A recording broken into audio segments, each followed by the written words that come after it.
আজকে আমরা কথা বলবো অর্থনীতির সেই মূল নিয়ন্ত্রককে নিয়ে, মানে সেন্ট্রাল ব্যাংক।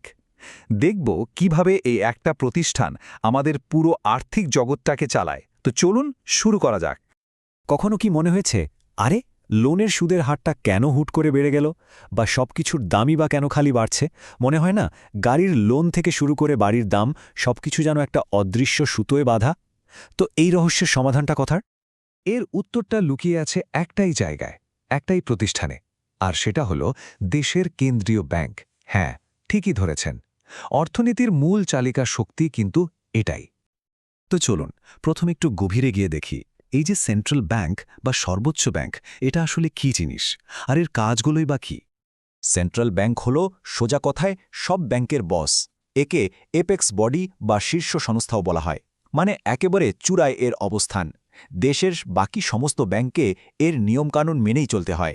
এর কথাই শেষ কথা। এর প্রধান কাজগুলো যদি আমরা দেখি, প্রথমত টাকা ছাপানো, দ্বিতীয়ত সরকারের ব্যাংকার হিসেবে কাজ করা, মানে সরকারের সব টাকা পয়সার হিসেব রাখা, আর তৃতীয়ত দেশের অন্য সব ব্যাংকের উপর কড়া নজর রাখা।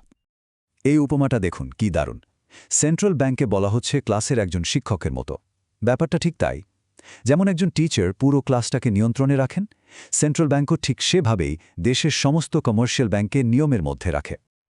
আচ্ছা, সেন্ট্রাল ব্যাংকের তো অনেক কাজ, কিন্তু তার মধ্যে সবচেয়ে গুরুত্বপূর্ণ কাজগুলোর একটা হল অর্থনীতিতে টাকার ফ্লো বা যোগানটাকে কন্ট্রোল করা। এখন মনে হতেই পারে, আরে অর্থনীতিতে যত বেশি টাকা থাকবে ততই তো ভালো, তাই না? কিন্তু ব্যাপারটা কিন্তু অতটা সহজ নয়, বরং অনেক সময় এর ফল উল্টো হয়। চলুন দেখি কেন। এই স্লাইডের উদাহরণটা দেখলে ব্যাপারটা একদম জলের মতো পরিষ্কার হয়ে যাবে। ধরুন একটা দেশের পুরো অর্থনীতিতে একটাই জিনিস আছে, একটা ক্রিকেট ব্যাট, আর সেটার দাম ৩০ টাকা। এখন যদি ওই অর্থনীতিতে মোট ৩০ টাকাই থাকে তাহলে তো সব ঠিক আছে, কিন্তু ভাবুন তো, জিনিস ওই একটাই, মানে ব্যাট একটাই, কিন্তু বাজারে টাকার পরিমাণ বেড়ে ৪০ টাকা হয়ে গেল। তখন কি হবে? সিম্পল, ওই একই ব্যাটের দাম বেড়ে হয়ে যাবে ৪০ টাকা।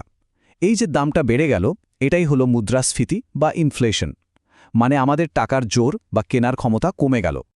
আর এই মুদ্রাস্ফীতিকে কন্ট্রোলে রাখার জন্য সেন্ট্রাল ব্যাংক যে সবচেয়ে শক্তিশালী অস্ত্রটা ব্যবহার করে, সেটারই নাম হল ক্রেডিট কন্ট্রোল বা ঋণ নিয়ন্ত্রণ। এটা তাদের অন্যতম প্রধান একটা দায়িত্ব। তো এই ক্রেডিট কন্ট্রোল করার জন্য সেন্ট্রাল ব্যাংকের হাতে কয়েক ধরনের টুলস বা যন্ত্রপাতি আছে। চলুন সেগুলোই এবার দেখে নেওয়া যাক। প্রথমে আমরা কথা বলবো কোয়ান্টিটেটিভ টুলস নিয়ে, মানে যেগুলো এক ধাক্কায় পুরো অর্থনীতির ওপর প্রভাব ফেলে। এই টুলগুলোকে আপনি একটা বড় হাতুড়ির সাথে তুলনা করতে পারেন। কেন?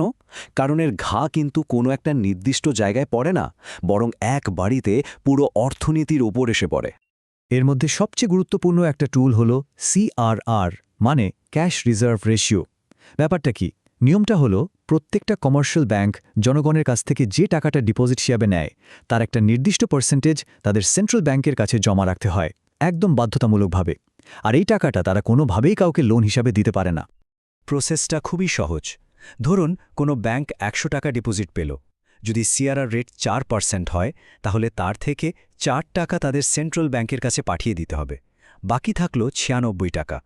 শুধু এই ৯৬ টাকাই তারা লোন দেওয়ার জন্য ব্যবহার করতে পারবে। তাহলে বুঝতেই পারছেন খেলাটা কোথায়।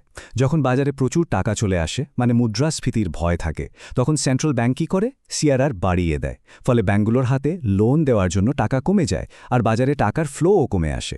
আর যখন অর্থনীতি একটু ঝিমিয়ে পড়ে, তখন ঠিক এর উল্টোটা করা হয়, সিআরআর কমিয়ে দেওয়া হয়, যাতে ব্যাংকগুলো বেশি করে লোন দিতে পারে আর বাজারে টাকার যোগান বাড়ে। সিআরআর তো গেল, এরকম আরও দুটো হেভি টুলস হল ব্যাংক রেট আর open market operations. Bank rate হল সেই রেট যেটাতে সেন্ট্রাল ব্যাংক অন্য ব্যাংকগুলোকে লোন দেয়। এটা বাড়িয়ে দিলে অন্যদের জন্য লোন নেওয়াটা কস্টলি হয়ে যায়। আর ওপেন মার্কেট অপারেশনের মাধ্যমে সেন্ট্রাল ব্যাংক সরকারি বন্ড কেনাবেচা করে বাজার থেকে টাকা তুলতে বা ছাড়তে পারে। খুবই কার্যকর দুটো পদ্ধতি। তো এই তো গেল হাতুড়ির মতো বড়সড় যন্ত্রপাতির কথা, কিন্তু সবসময় তো আর হাতুড়ি দিয়ে কাজ হয় না, তাই না? কখনো কখনো সার্জনের স্ক্যালপেলেরও দরকার পড়ে। আর এই স্ক্যালপেলের মতোই হল কোয়ালিটেটিভ টুলস বা গুণগত যন্ত্রপাতি।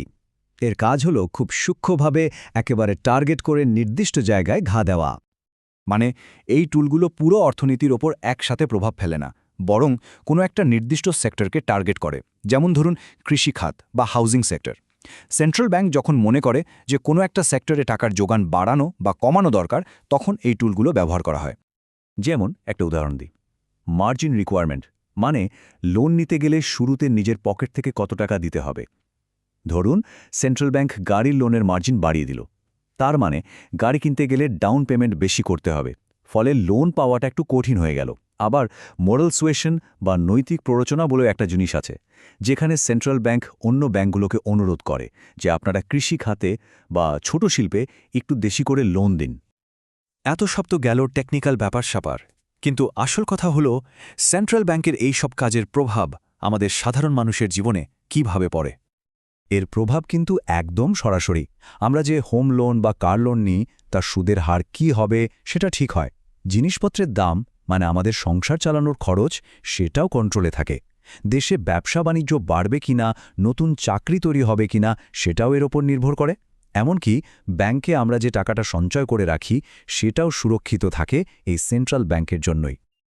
তাহলে সব মিলিয়ে বলাই যায় যে সেন্ট্রাল ব্যাংক হলো আমাদের অর্থনীতির অভিভাবক বা গার্ডিয়ান। তার হাতে থাকা নানা রকম যন্ত্রপাতি বা টুলস ব্যবহার করে সে পুরো অর্থনীতিকে স্থিতিশীল আর সুস্থ রাখার চেষ্টা করে। শেষ করার আগে একটা প্রশ্ন রেখে যাই। ভাবুন তো একবার, আপনি অর্থনীতির অভিভাবক।